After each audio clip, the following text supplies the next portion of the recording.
Welcome everyone to another year of NASA's International Observe the Moon Night broadcast, coming to you from NASA's Goddard Space Flight Center in Maryland. I'm your host, Lauren Ward, and I am so excited to be part of this celebration with you. International Observe the Moon Night is a time for everyone on Earth to observe the moon, learn about lunar science and exploration, and reflect on the many cultural and personal connections we have to the moon. If you go to our website, moon.nasa.gov/observe, you can find lots of information and resources about this event, including our map of lunar observers all over the world. If you register, you can even add yourself to this map. Every dot you see is a person or group of people observing the moon with you. We also have recommendations of activities you can do at home, links to videos, our moon maps made especially for today, and a new NASA Lunar Citizen Science project. You can also share how you're observing and find out how others are participating around the world on social media by using the hashtag #ObserveTheMoon and by checking out our Flickr gallery. For this year's broadcast, we have a wide variety of videos, visuals, and information to share. We're going to kick things off with a video about NASA's Lunar Reconnaissance Orbiter spacecraft, which has been collecting an incredible amount of data on our moon since 2009. In fact, International Observe the Moon Night was inspired by the interest in events celebrating the arrival of LRO and its sister mission, NASA's Lunar Crater Observation and Sensing Satellite, or LCROSS. The information from LRO has led to many scientific discoveries that are helping us better understand the moon's history, composition, and potential for future exploration with the Artemis missions. This video highlights some of our recent discoveries that involve impact craters, volcanic activity, and the moon's south pole. Take a look. Since its launch in 2009, NASA's Lunar Reconnaissance Orbiter has been gathering incredible amounts of data about the moon. This information has led to many scientific discoveries, shedding light on the moon's history, composition, and potential for future exploration. One of the most heavily used instruments on LRO is its high-resolution camera system, which is able to capture incredibly detailed images of the lunar surface. By analyzing these images, scientists have been able to gain new insights into the moon's geology and its evolution. For example, LRO has provided new data on how the lunar surface changes as a result of the formation of impact craters.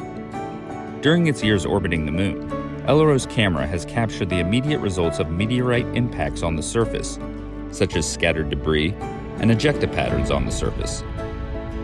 And since the moon lacks an atmosphere, these newly formed craters remain essentially untouched over many years, allowing LRO to continuously measure and collect data on them. This means scientists can analyze a crater formed a year ago and use it to learn about craters that formed millions or billions of years in the past, giving us clues about the moon's geologic history. We can't replicate this type of study on Mars or on Earth, since atmospheric conditions like wind are rapidly changing the surface. The moon is therefore a unique environment for learning about our solar system. Another major focus of LRO's mission has been the moon's south pole. This region is of particular interest to scientists because of the detection of water, which will be a vital resource for future missions to the moon. The data LRO has collected allows scientists to create detailed maps of the South Pole, leading to the discovery of large regions that appear to contain significant amounts of this water. These discoveries are important because they could help make future missions to the moon more sustainable. Instead of having to bring all their own water with them, astronauts could potentially extract water from the lunar soil and use it for drinking, cooking, and even rocket fuel. The Lunar Reconnaissance Orbiter spacecraft is also equipped with a suite of scientific instruments that aid in exploration, including a laser altimeter called LOLA that is able to measure the precise elevation of the lunar surface. Using LOLA, scientists have been able to create the most accurate map of the moon's topography to date, as well as improved lunar gravity models, both of which will help future exploration efforts. Finally, data from LRO has helped us better understand the composition of the lunar surface, shedding new light on the moon's history. The data has shown that a wider range of compositions of volcanic rocks exist on the lunar surface than previously thought. We have found compositions of rocks that are not part of the Apollo sample collection, and evidence for volcanic activity that may have occurred only 50 million years ago. That's 950 million years after scientists had previously thought it ended. This information helps us piece together a geologic history of the moon from just after its formation to the present day. Information that will aid in understanding future samples collected by Artemis astronauts. Thanks to the incredible data gathered by the Lunar Reconnaissance Orbiter, NASA and the scientific community are making incredible strides in our understanding of the moon. With every new discovery, we are one step closer to unlocking the secrets of our closest celestial neighbor.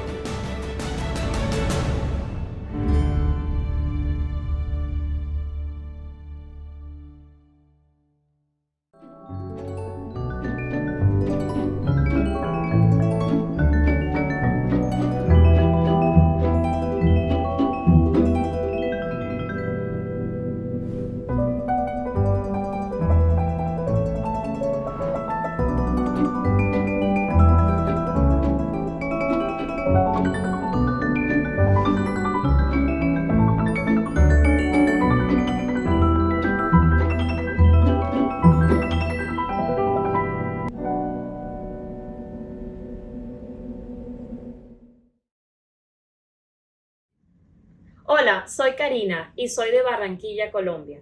En Barranquilla tenemos una canción dedicada a la luna que dice: la luna de Barranquilla tiene una cosa, qué maravilla. We are very excited to be celebrating International Observe the Moon Night with NASA.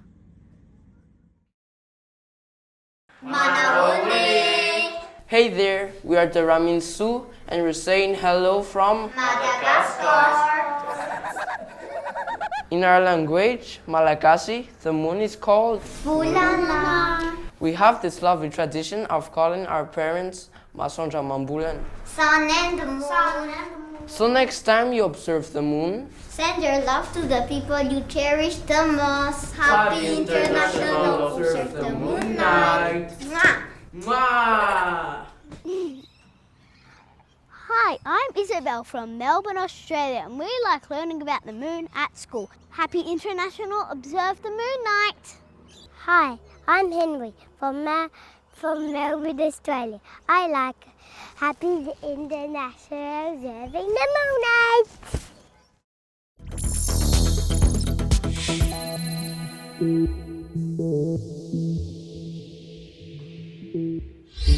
Hi there. My name is Anne McLean, and I'm an astronaut who has lived and worked 250 miles above the Earth's surface on the International Space Station. Today we're going to be turning our eyes toward the moon and learning more about what causes the moon phases. Now, when you're looking up at the moon from the Earth, you'll notice that it looks different from day to day. We call these differences the phases of the moon, and they cycle through every 30 days. Let's check out a demonstration of the moon phases here on the ground.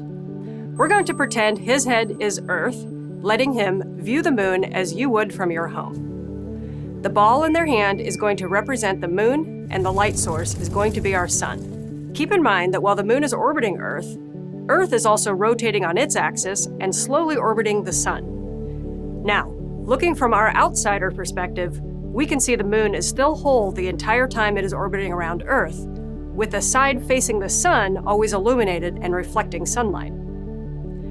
Let's take a look at what he is seeing. As you can see in the photographs from Earth's view, the reflection of sunlight looks quite different from this angle, since we are only able to see parts of the reflected sunlight as the moon moves around Earth.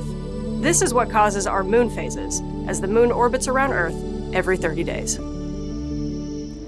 There are names for each of the phases of the moon's 30-day cycle. When the moon looks completely dark, we're experiencing a new moon.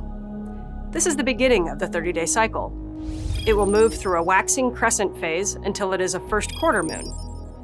From here, we will see a waxing gibbous until the moon appears fully illuminated. You might have heard this phase before. This is what we call a full moon. After this phase, the moon will go from a waning gibbous phase into a third quarter moon. After the third quarter moon, it will become a waning crescent until it returns to a new moon. On the space station, we see the same moon phases as we do on the Earth's surface. Since the space station is only 250 miles closer to the moon than we are here on the ground, astronauts on the station have the same perspective you have, but don't have the Earth's atmosphere in their way for photographs. Astronauts currently on the space station actually use the moon's phases to collect research that will help NASA with the Artemis program as we work to go forward to the moon with our astronauts by 2024. So, the next time you're outside, take a glance up at the moon to check out what phase it's in. Are you interested in seeing the space station fly by as well? Ask an adult to help you sign up for Spot the Station at spotthestation.nasa.gov. Thanks for learning with me today. See you next time.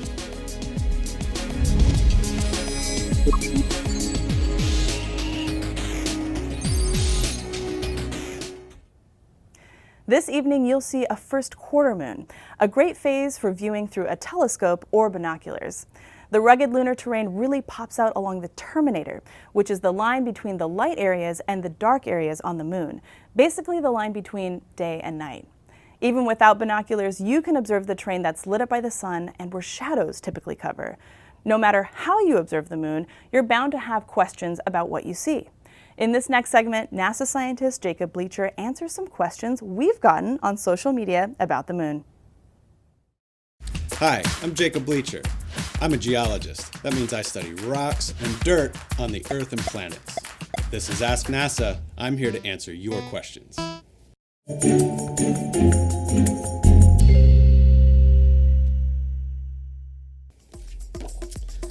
What is unique about the surface of the moon? Well, the moon is quite unique from the Earth. It has no atmosphere. There's no air to breathe. What that means is that the processes that have occurred on the moon are all preserved there in the rocks. For instance, if you look at the moon from the Earth, you may see circles. Those circles are impact craters. Let me show you. Except, making craters is really dirty business. I need my crater-making poncho. Now we're ready. Let's pretend this is the surface of the moon. It looks a lot like this. That's one crater, but the surface of the moon has many more.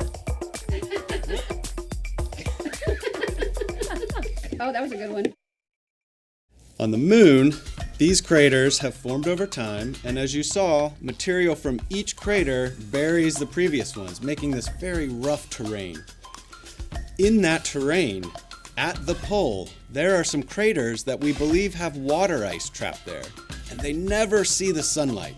That's good for science, and could also be a resource that helps our astronauts survive. Why study moon rocks? Well, besides the fact that rocks are awesome, each rock is kind of like a person. It has its own fingerprint. We talked about impact craters. That's recorded in the rocks. Whether or not ice or water has been near there, that's recorded in the rocks. It tells us the history of the moon. What tools will astronauts use to explore the moon? Well, hopefully we'll have plenty of tools for them. For instance, something like this. This is a hammer like you would use here on Earth. It's a geologist's best friend. It helps us to break up rocks and select samples. We could also use things like rakes and shovels to help us find the right kind of material to bring home. Eventually, we could be using tools more like this. This tool is an X-ray fluorescence spectrometer, or XRF. An XRF basically shoots X-rays at a rock and then detects what comes back.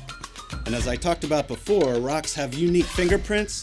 This helps us to determine what that fingerprint is. Our astronauts will also use rovers, like this model that you can see right here. These vehicles are designed so that they can help us move around on the surface. Well, this tool is 3D printed, but this is just a model of an XRF.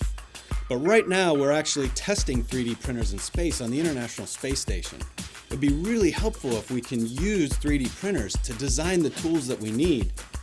How are we preparing astronauts to investigate the moon's surface? Well, we have to practice here on Earth. The way we do that is we talk to them in the laboratory and classrooms, and we also take them out into the field, places like Hawaii or Iceland or Arizona.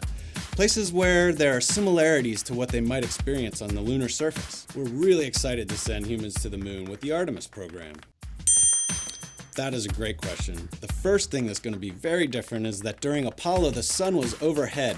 But at the South Pole, the sun is always going to be right on the horizon. That means we'll have really long shadows and areas that are very dark. It's going to be very different. We really are exploring a brand new terrain where no one has ever been. The studies we'll be trying to do are looking at and understanding perhaps the water cycle on the moon. And we really want to understand the processes that lead to that water being preserved there. Ooh, that's an intriguing question. First of all, we can see fairly deep into the interior of the moon by looking into craters. That's kind of our natural laboratory for getting at the inside of the crater. Every time a crater forms, there's an explosion that moves rock up and out from inside of the moon. So our astronauts walking around the rim of the craters can pick up rocks that came from deep inside. The bigger the crater, the deeper the rocks. Well, in fact, we are aiming for farther out. Eventually, we want to get to Mars. But first, we're going to go to the moon and learn some really important answers to questions that will help us survive the trip out to Mars here, because I guarantee you I'm going to have a lot of questions for them when they get back. Do you have a question for NASA? Send your questions to our experts using hashtag AskNASA. In 2024, NASA will be landing its first robotic rover on the lunar surface at the moon's south pole. This mission is called Viper, the Volatiles Investigating Polar Exploration Rover. This mobile robot will help us find and map locations of water ice, an essential resource for astronauts to have for long-term exploration. Viper will operate in an area near the western rim of the Nobile crater.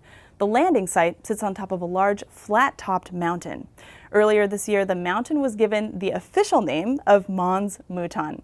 To see why, check out this next video. Melba Mouton, an award-winning mathematician, computer programmer, and African-American trailblazer, is being honored with the naming of a mountain at the moon's south pole. To recognize her contributions to the agency, NASA proposed the name Mons Mouton for the lunar landing site and exploration area for Viper, its first robotic moon rover. In the late 1950s, Mouton became the head mathematician of a team of human computers that tracked communication satellites in Earth's orbit. She was instrumental in coding computer programs that calculated spacecraft trajectories and locations. Before retiring, she was recognized with a NASA award for her calculations of complex mathematical data that contributed to the successful Apollo 11 moon landing.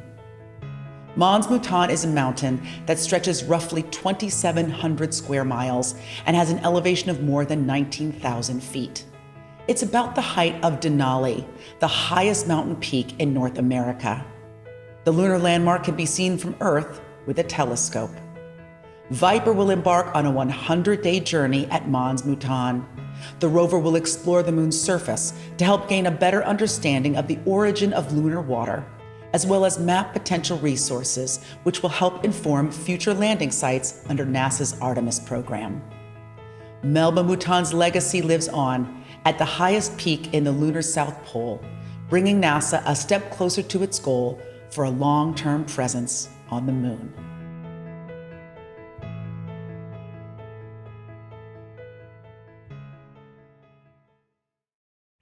From the Apollo missions to LRO, Viper, and Artemis, the moon is a central part of NASA's exploration efforts.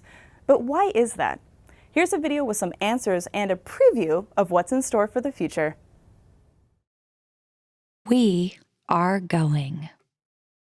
The history of this agency is marked with broken barriers, once viewed as impossible, with science fiction turned reality, with innovations that have spun industries all their own, and with demonstrations of peace for all humankind.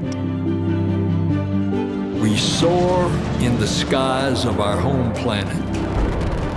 We maintain a human presence just outside of gravity, and we touch points all across the solar system and beyond. We're going back to the moon, and this is why. The moon is a treasure trove of science. It holds opportunities for us to make discoveries about our home planet, about our sun, and about our solar system. The wealth of knowledge to be gleaned from the moon will inspire a new generation of thought and action. Without fail, every major program and mission NASA has invested in has led to technologies and capabilities that have shaped our culture. The breakthroughs of the Artemis era will define our generation and the generations to follow. The tens of thousands of jobs associated with propelling us to the moon today are just the beginning of a lunar economy that will see hundreds of thousands of new jobs develop around the world. This is not an ambition of one entity or one country. The exploration of the moon is a shared effort, woven together by a desire for the greater good. Why the moon? Because the missions of tomorrow will be sparked by the accomplishments of the Artemis generation today. Because the ambition to go has already begun. And because Mars is calling. We need to learn what it takes to establish a community on another cosmic shore. So let's camp close before pushing out. And so, we go to the moon now, not as a series of isolated missions, but to build a community on and around the moon capable of proving how to live on other worlds.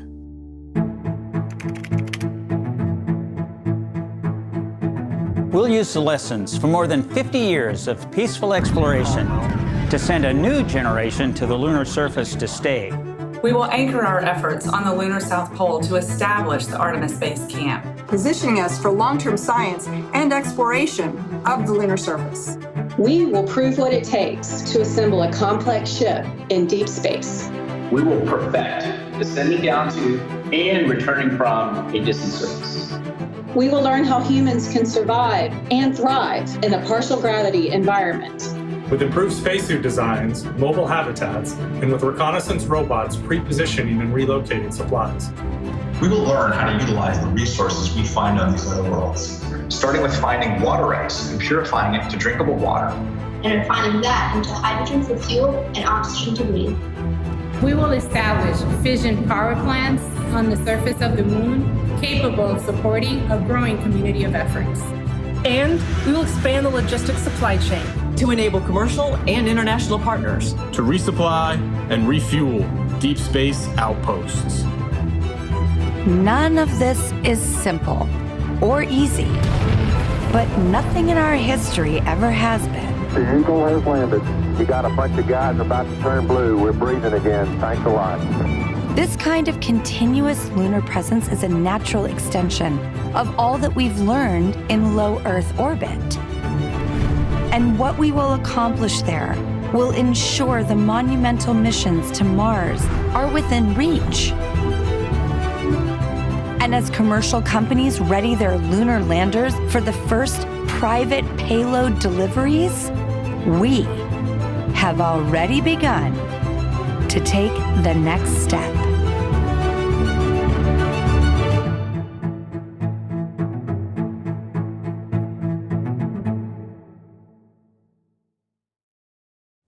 Welcome back, and thanks for continuing to celebrate International Observe the Moon Night with us. Remember to check out our website, moon.nasa.gov/observe, and share how you're celebrating with the hashtag #ObserveTheMoon on social media. Our journey back to the moon took its first major step last year with the launch of the Artemis 1 mission on November 16th. Our next video recaps all of the sights and sounds of that incredible time. 50 years after we last left footprints on the moon, NASA's Artemis 1 is our first bold step towards getting us back there and pushing us farther than we've ever been before. You are looking at the world's most powerful rocket and Orion spacecraft live on Launch Pad 39B. The energy here is palpable as we attempt to make history today. We're going to learn so much about the solar system from the moon and even about the Earth.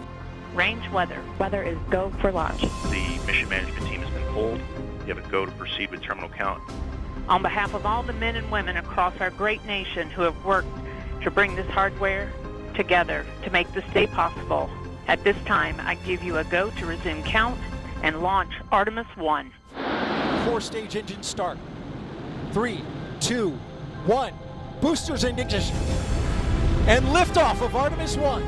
We rise together, back to the moon and beyond.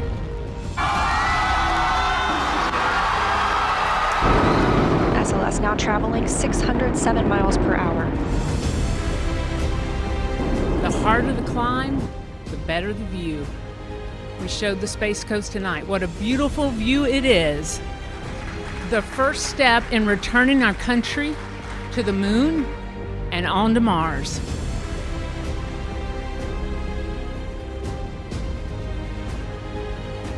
We are understanding now from the James Webb Space Telescope just how big and vast this universe is. There's a lot out there to explore. And this is the next beginning. Orion is now flying free, attached to the European Service Module and on its journey to the moon.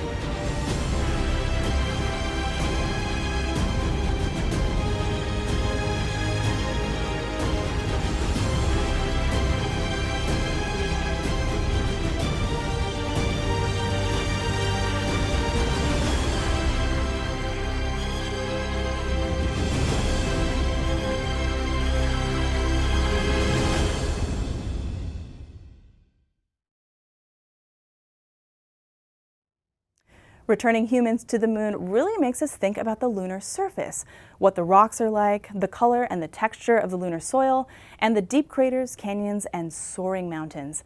There are lots of reasons to see beauty in the moon's terrain, but at the same time, the moon is not as welcoming as Earth.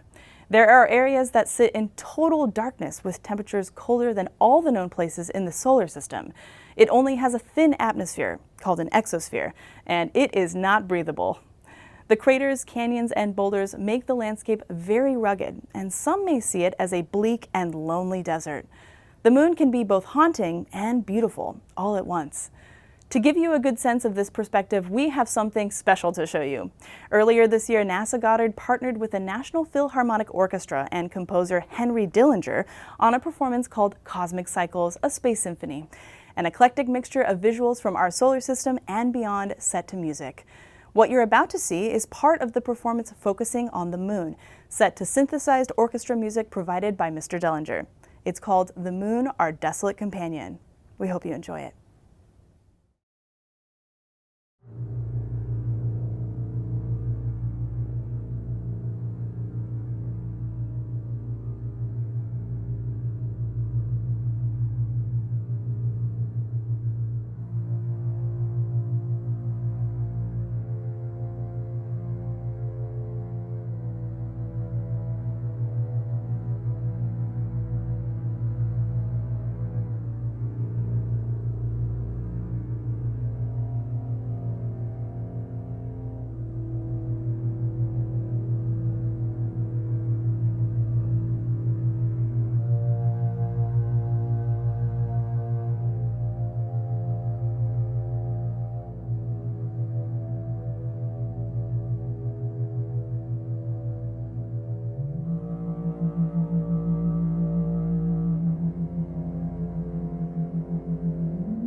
Hi, I'm Amelia Petro. And I'm Noah Petro, the project scientist for NASA's Lunar Reconnaissance Orbiter and Artemis 3. And from both of us here in Alexandria, Virginia, we hope that you're all enjoying International Observe the Moon Night, have clear skies and a beautiful moon to look at. And so from all of us to you, happy International Observe the Moon Night.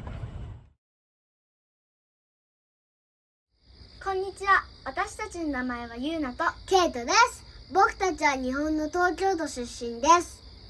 日本では毎年十五夜というお米の収穫を祝う行事があります。十五夜は秋の満月の日に合わせて行われ、日にちは毎年変わります。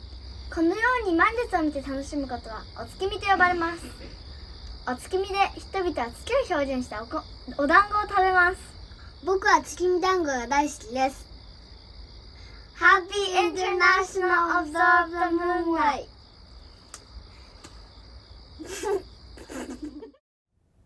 Thanks again for joining us for this International Observe the Moon Night broadcast. While people on Earth have a pretty good view of the moon, the astronauts that get to go there have the most spectacular view. With the upcoming Artemis 2 mission, 4 astronauts will get to go on a 10-day journey in the Orion spacecraft around the moon. This mission will pave the way for the Artemis 3 mission, which will put astronauts back on the surface, including the first woman and person of color. These will be incredible milestones and incredibly inspiring stories to watch. In this next segment, we'll introduce you to the Artemis 2 crew and show you the landing sites that are being considered for Artemis 3. We'll also show you how NASA will protect our astronauts from space radiation on their journeys to the moon and eventually to Mars. Let's take a look.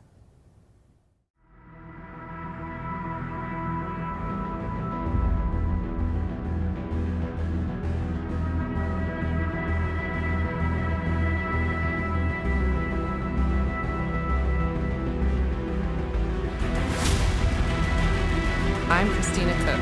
I'm a mission specialist. I'm Jeremy Hansen. I'm a mission specialist. I'm Victor Glover. I'm the pilot.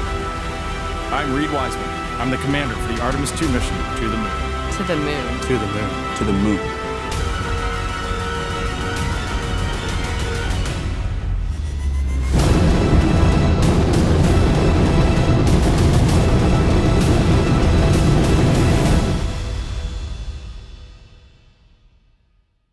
This is our 21st century return to the moon. Together, NASA, international space agencies, and a growing global space industry will explore Earth's nearest neighbor with advanced robotics and our next generation of astronauts. But where will our astronauts explore? The moon is a treasure trove of scientific discovery, and NASA has its sights set on the South Pole. This mysterious region features soaring mountains and deep craters, leading to unique locations that experience nearly continuous sunlight, in contrast to nearby depressions that never see the sun. Artemis 3 will mark humanity's return to the lunar surface for the first time since 1972. NASA has identified 13 regions near the South Pole that meet safety requirements for landing and present opportunities to search for lunar resources.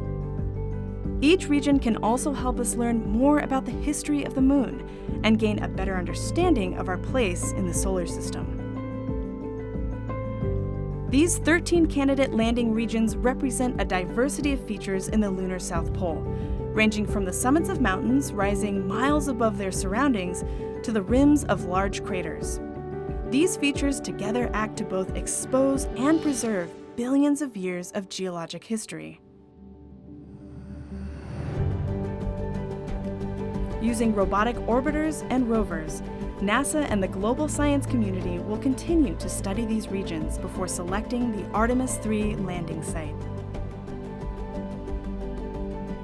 The astronauts selected for this bold expedition will literally and figuratively shine a light on some of the deepest, darkest areas of the solar system, revealing ancient secrets of the universe.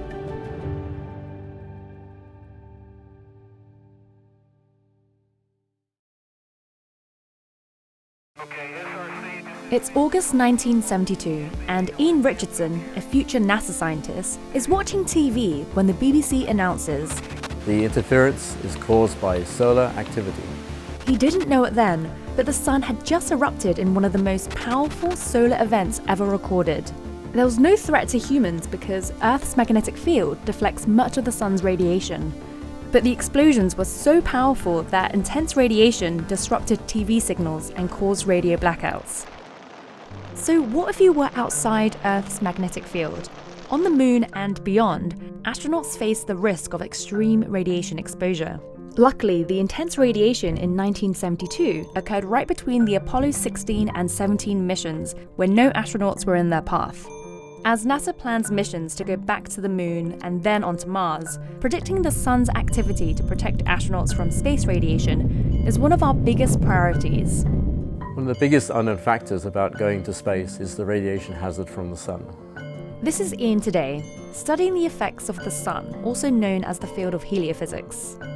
The sun is always emitting radiation like the light we see, but certain energetic particles, like from the August 1972 events, can be far more harmful. To be able to forecast solar energetic particles, we need to know how the sun energizes them.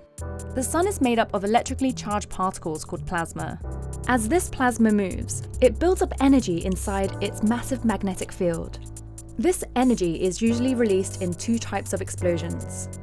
Flares are intense flashes of light. Coronal mass ejections are giant eruptions of solar material. These solar eruptions send shock waves across the solar system, accelerating particles as they go. These are solar energetic particles, or SEPs. They consist mainly of protons and possess a lot of energy that can affect satellite measurements and humans. SEPs can bombard you with a lot of radiation in a short period of time. They can penetrate your skin, damage your DNA, and increase your chances of getting cancer and radiation sickness. But they don't occur with every solar eruption. Only a small number of flares and coronal mass ejections create SEPs. So we're trying to predict when SEPs form and how they travel through space. At NASA's Goddard Space Flight Center, the Community Coordinated Modeling Center, or CCMC, is dedicated to testing prediction models. Working with global partners, they use data from NASA satellites at different vantage points and models to figure out how solar explosions behave, including how shockwaves energize SEPs. And as we get better at predicting, we get more time to prepare. Preparation for an SEP event, of which you may know that is already coming and perhaps the magnitude as well, the technique that you would want to use is to put as much mass between you and the source. On the surface of the moon or Mars, astronauts can go underground or build shelter with local materials. But in transit, astronauts can only be protected with what's on the spacecraft. Which means that you might have elements on a spacecraft that have multiple purposes. NASA's space radiation specialists are testing different ways to do this. One strategy they tested on the Orion spacecraft involves crew members barricading themselves with as much mass as possible in the center of the spacecraft. Other possible techniques in development include vests that add mass and electrically charged surfaces that deflect particles. In terms of radiation protection and radiation mitigation, the factor of time is extraordinarily important. The sun has a natural 11-year cycle that transitions through low and high activity, which is indicated by the number of sunspots on the surface. More sunspots mean more eruptions, resulting in a higher risk for SEPs.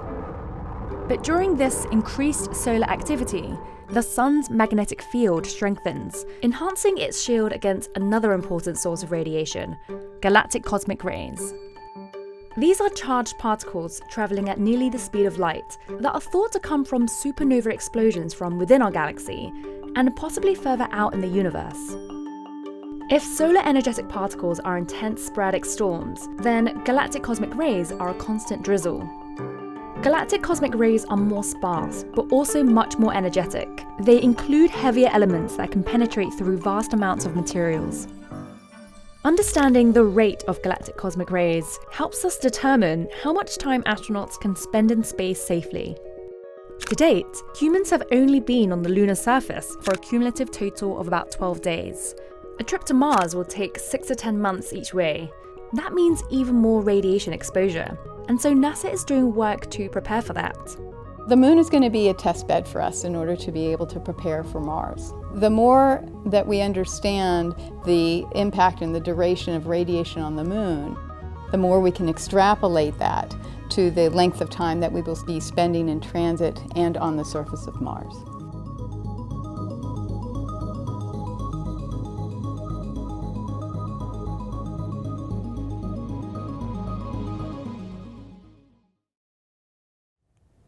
The sun and the moon interact with the Earth in many ways. The sun gives us heat, the moon helps stabilize our planet's tilt, and both influence tides in the ocean. The sun and moon are prominent in our daily lives and in our cultural traditions around the world. And every so often, these three celestial bodies align to create a phenomenal sight in our sky. I'm talking about a total solar eclipse, where the moon totally blocks out the bright disk of the sun for a short period of time. The next one takes place on April 8th, 2024, and will be visible in parts of Mexico, the United States, and Canada. Safety is our #1 priority when viewing a total solar eclipse. It's not safe to look directly at the sun without specialized eye protection or filters if you are viewing through a camera, binoculars, or a telescope. It's only during the moments of totality, when the moon completely blocks out the bright disk of the sun, that you can take a look without protection. You can visit solarsystem.nasa.gov/eclipses to learn about solar eclipses and how to observe them safely. Eclipse glasses are great to have, or you can build your own indirect viewing method like a pinhole projector. Our next set of videos will show you the path of the 2024 total solar eclipse and how you can build your own pinhole projector at home. Solar eclipses occur when the moon gets between the Earth and the sun, allowing the moon's long shadow to intersect the Earth. This is the April 8th, 2024 total solar eclipse. The central part of the shadow, called the umbra, sweeps across the surface at more than 1,500 miles an hour. It would move even faster if the Earth weren't also rotating in the same direction.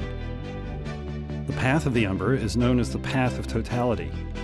People in that path see the moon completely block the sun, turning the day into night and revealing the sun's outer atmosphere, the corona.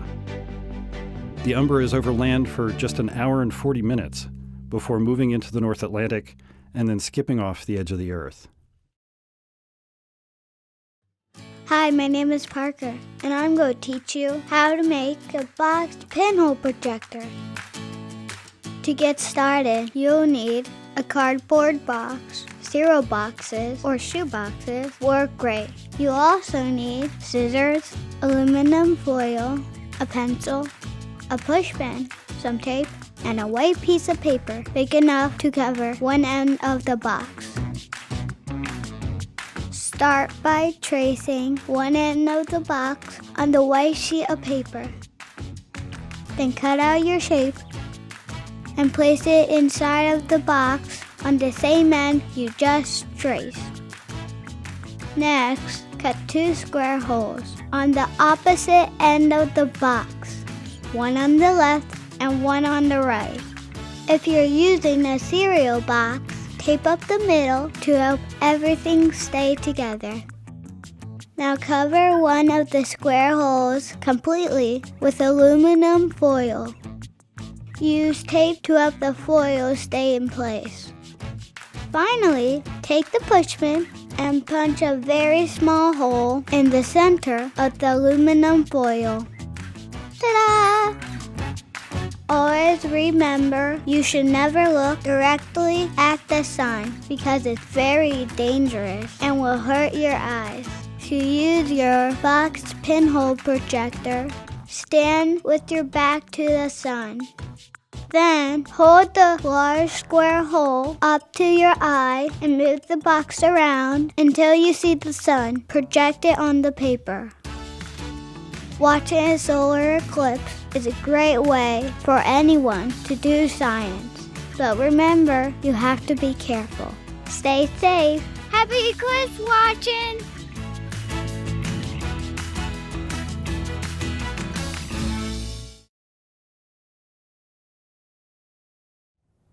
Well, that concludes our program. Thanks to each and every one of you for watching and celebrating International Observe the Moon Night with us. We hope that you have a chance to go outside and take a look at the moon in the sky or find your own special way to connect with the moon. We also hope you'll share how you are participating with us through moon.nasa.gov/observe and by tagging Observe the Moon on your favorite social media platform.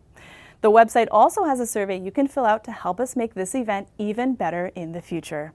A final big thanks goes to the Solar System Exploration Division at NASA's Goddard Space Flight Center and to NASA's Lunar Reconnaissance Orbiter for sponsoring International Observe the Moon Night. We really appreciate this opportunity each year to share highlights of lunar science and exploration and to celebrate the moon with all of you. Thanks again for watching.